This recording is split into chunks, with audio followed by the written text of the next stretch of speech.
காசு இருந்தால் தான் சாமியை கூட கிட்ட போய் பார்க்க விட்றாங்க.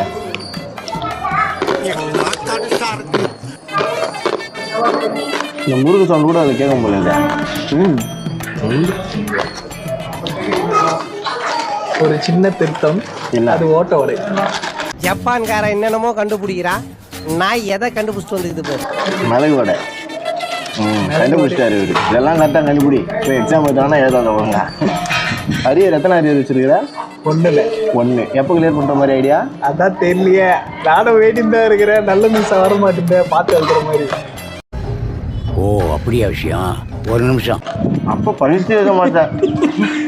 வரலையே, அந்த ஒரு சப்ஜெக்ட் மட்டும் படிக்கவே தோண மாட்டேங்குது. அதான் அப்போ ஆக மொத்தம் யாராவது நல்லா பார்த்து எழுதுற மாதிரி மிஸ் வரணும் உனக்கு. படித்து மட்டும் எழுத மாட்டேன். அதே தான். நீ வந்து இந்த மாதிரி இருந்தா சரி, ஒன்றும் சொல்கிறதுக்கு இல்லை. சொன்னால் நம்மளே டக்குன்னு திட்டி போட்டுருவானுங்க. நம்ம என்ன வேலையா செய்ய போறோம்? பறக்குது பாரு. பார்க்க போறோம். இருக்கட்டும், அதுக்கு நம்மளுக்கு என்ன சம்பந்தம்? ஆனால் எதுவுமே பேசாமல் சாப்பிட்டுனே இருக்கீங்க. நீங்கள்